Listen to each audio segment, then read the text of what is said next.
Questions?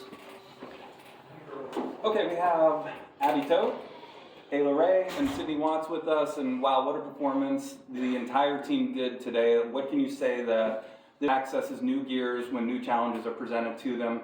We're very thankful to get to play in front of our community members, family, and teachers and staff were all there. We saw so many administrators come out. Everybody is softball crazy in Austintown to support these young ladies, and wow, do they show up and show out. Sid, at what point did you know what you were doing was special out there in the circle? I knew it was the bottom of the fourth. I knew the whole game, what was going on, but when Lexi said it out loud, I was like, Lexi, shut up! And please do not jinx me. But I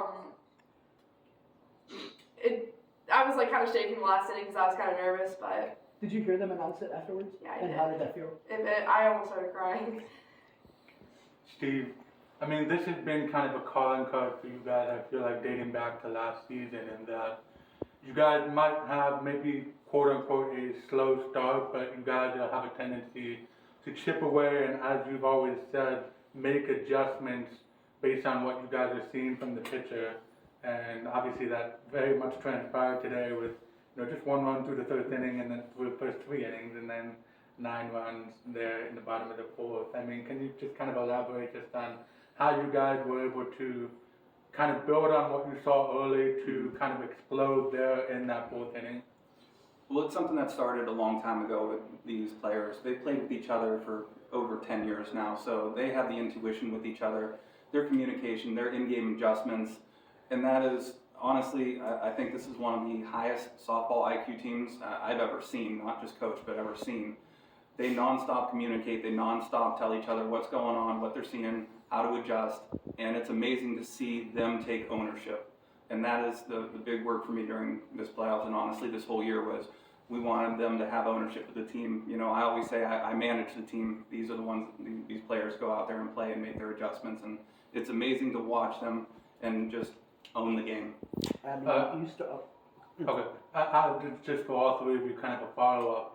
What was the difference for you guys in that 4th inning that you saw at the plate that you were able to take advantage of that maybe you weren't able to capitalize on it maybe earlier in the game? We knew what she was pitching, we knew her speed, we stayed back on it, and we just launched. Yeah, I feel like we were early on it, and that was like just something we were laying throughout the dugout was we need to stay back, and that's what we did. We started hitting the ball. So your last game was against Walsh and Natalie Sousa, who throws heat. How difficult is it then, and no disrespect to her, but when you come out and somebody's not throwing that hard, with some of the pitchers you guys have seen this year, how hard is it to step back? Because your first at bat, you kind of jumped at that ball, like you were trying to hit it a mile. Yeah. And it felt like you kind of rushed it a little bit. So how difficult was that for you guys at the beginning? I think just in-game adjustments. We all know we have to make the adjustment that's best for the team, and that's what we did. Abby, you got the team rolling in that first inning, too, getting that first run on the board. Overran that third base bag a little bit, too. Talk about the conversation with Coach Ward after that, too, and what it was like in the dugout. Well, I cussed a little bit, but I didn't talk to Ward. I didn't talk to Ward after that. I just walked away, and then I took a minute to myself, because that's what everyone needs. So I took a minute to myself to adjust, and it was fine, and I went back out there and played. And same thing, I talked to her after half inning pass and just said, hey, we'll adjust. Abby's not somebody to get shaken in a game at all, and she's resilient. So I knew at that moment that play was over and done, and she's locking it in. Coach, quick question to you, too, real quick. 995 fielding percentage, only 3 errors amongst this defense all year long, and I think it's one of the unsung things, credit to them and what they've done. Talk about how the defense intensity has kicked up during the playoffs and how they're able to back sit up in the circle. Well, I think sometimes it's easy to go into autopilot with Sydney in the circle, and any opportunity they get, they want to shine in their moment, and so they just stay locked in, ready, and you see us make some amazing plays because this team is all in for each other. They don't care who does it as long as we do it, so if they get an opportunity to make a play to further advance the team, they're not missing that opportunity. Speaking of defense, Sydney, when was the last time you made that many plays defensively coming out of the circle? I was I'm a good fielder. I used to play third base, and obviously now I don't really play that much because I pitch mainly. But growing up, my dad always held practices when I did fielding practices, so I'm used to fielding the ball. I mean, it's kind of the thing, like, if there's nobody there, I'm going to take charge and make the outs. And what was kind of your reaction when that deep to center field was voted around or double instead of being a home run? Yeah, I mean, I seen it off the bat. It felt good off the bat, but I thought it was over. But I guess It looked, honestly, it looked similar to the home run from last That's what I season, was deep to center field. Yeah, same spot. That's kind of my spot, I guess. It did bounce. it was over. No, it didn't. It did bounce. How is it gonna? It bounced. Believe me, I watched it and had video of it. It bounced. Hey. The video live. Hey, I'll delete Who it. edited the video? I'll delete it. Ayla, you and I have talked all season long too, and especially in the playoffs about you don't want this next at bat to be your last at bat. You're fighting for every at bat you get. You now know that this next game, it's guaranteed to happen no matter which way you slice or cut it. Not that your approach changes though, but where is your feeling? Where is your mindset knowing that you've battled so hard to get that next game, that next at bat, but knowing that you only have a limited number left? Yeah, it's bittersweet knowing that this is going to be my last game tomorrow, but I'm just going to keep going into every at-bat, doing whatever's best for my team, and just whoever does it, doesn't. Steve, so we've talked over the last couple of years, and you just keep telling me you've run out of words to talk about 5 over here. That performance, she just put them. I don't care if it's 5 innings, 7 innings. It's a perfect game in the state semifinals. Yeah. Can you just what was your thoughts on what she just did? Again, and Sid, she doesn't back down in big moments, and the bigger the moment, and that's everyone on this team. They want to play in front of these crowds. They want to have that energy. They want to have that momentum, and it starts with Sydney in the circle, and it ends with these girls batting. And to see that happen, it's just we have great synergy on this team, and they feed off of one another. And Sydney's a catalyst. Sydney no-hitter in the state semi last year. Perfect game in the semi this year. How does it feel to throw 2 no-hitters here at Firestone Stadium? I threw a no-hitter last year. I just had to make it better this year. I'm kidding. But, I was just doing honestly, I was trying to keep my pitch count down because I knew we were going to play tomorrow. And I couldn't walk batter. That was my thing. I'm going to this game. Don't walk batters. Don't get the pitch counts up. And my pitches were all there today, and it just worked. What is it about those Mahoning Valley pitchers today? I don't know. It just shows the talent we have locally. Steve, speaking of local, this has really been a banner year just for the Valley in terms of softball with, the North, with 4 area local teams in the Mahoning Valley sweeping the Northeast Regional for all 4 divisions.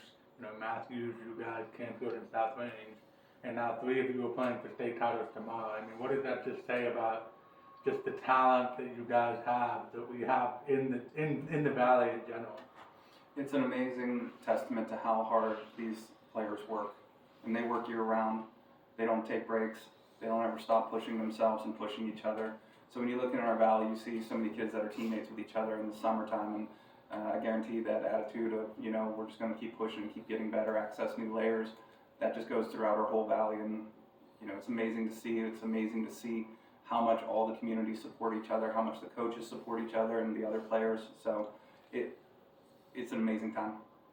Coach, what was the ruling on the one play where they took the out away from you? On the end of the ground ball to third, the end of the inning. What was Illegal pitch. illegal pitch? Okay. Yeah, the mound was it's really it's in the ground, so it's really kind of hard to push off. I guess my foot was slipping a little bit, but. Okay. Sid, in my first interview with you back in March, you mentioned how the goal was getting back to states, and you were every bit as confident. You guys were getting right back to this level. How difficult was it over the course of a regular season to not, I guess, keep sight of that too, but not ever overlook any one opponent? You guys come in with a 20-1 record. It's just we have to play like we know how, no matter who the competition is, and if we play like that, it just makes us better for these games. Sydney, I'm from Cincinnati, so I don't see you guys play ever.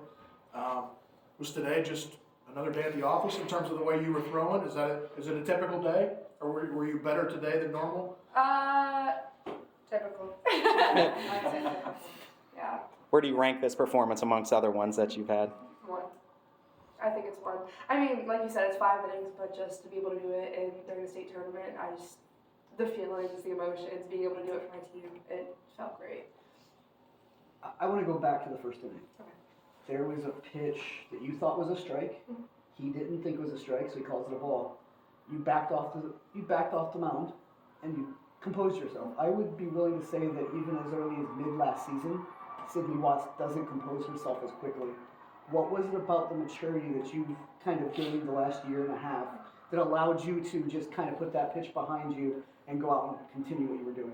Like I said, it's just I knew I needed to keep my pitch counts down throughout the game and working on just like if something goes wrong, just being able to dial back in and get the next play, get the next out, get the next pitch. It's just always about what's coming next, not about what happened in the past. Also, I know that you showed a little emotion last week on a pitch that was similar. Yeah. What lessons do you learn from a game like that you took forward to today because it was a totally different reaction? Like I said, I feel like last week you saw it. Me getting worked up didn't work out good, so I had to just compose myself, and then the pitches after that, it was better. Coach Ward, this is a community that has been clamoring for a winner in team sports for a while. You guys were able to give it to them last year. Compare that run to this run. What are the unique challenges this year too? And did it present as a more challenging time getting back here than it did winning the whole thing the first time around? I wouldn't say it was more challenging. I'd say there was different challenges. And the challenges, we knew that last year, I don't want to say we snuck up on people because, we were the regional finalists the previous year. And so, but for people to look at this team, I don't think they expected last year us to be there. We did, they didn't. And so this year now, kind of everybody knew we had a lot of returning players, and we knew we were going to take everybody's best shot. And everybody gave us their best shot, and the challenge was, ladies, you got to rise up time and time again. There are no off days for us, and that's why, one thing we truly believe in our routines, and it really serves our players well. You had a regional game where you're tested a little bit. Do you guys feel even stronger after that? Absolutely. Anytime that you can develop a little bit of grit and be in situations that, you can't really manufacture in practice with the crowd, the emotions and everything, and for these players to stay steady and just be themselves, keep chipping away, and we knew we were going to break through sooner or later. Coach, I saw you nod your head a little bit when Sydney was talking about the maturity. What have you noticed in her since even the beginning of last year? Well, that's the thing, and you look at all of these players here, they're a year older, they're a year wiser, and so was that one of the challenges that we were looking forward to this year, to see how much we could mature as a team and as individuals? Absolutely, and they did, and again, they put in the mental work as well as the physical work, so I'm extremely proud of all of them. Coach? Does she have all of your decisions, or have you used any other pitchers? We use Vita Kelly sometimes throughout the season that she would come in, but when you have such a dominant force as Sydney, it's kind of hard to take her out. So she's got everything, decision-wise. What do you mean decision-wise? Her record, her pitching record. No, she has one of the wins isn't hers. So you guys are 22-1, and she is. No, she has all. She has all of them? Yeah, she has all of them. So she's 22-1. Yes. I was wrong then. Okay. That was last year. Yeah, that's right. I had to pull that up. Coach, you talk about constantly challenging these girls, and they live up to it and pass it with flying colors. What more left can you challenge them with? One game left in the season. They challenge themselves. Again, they set such a high standard for themselves that I don't feel it's up to me to challenge them. They know what they want to accomplish. Again, it comes down to ownership. They own this team, and they own where they want to go. And we love seeing that as a coaching staff. And, maybe you have some other staffs that have to be involved in everything. Hey, look, go do your thing. If you see something, do it. We give them that much ownership because they're that level of athletes. Hey, Leslie, we talked a little bit about during basketball season playing with your sister. Tomorrow, you talk about it being your last game. It's also going to be the last time you get to play with her. What's that kind of feel like, and what's that conversation tonight? Yeah, again, it's bittersweet, but having the opportunity to play with her is great. I mean, can't say much about it. I'm grateful. Guys, thank you.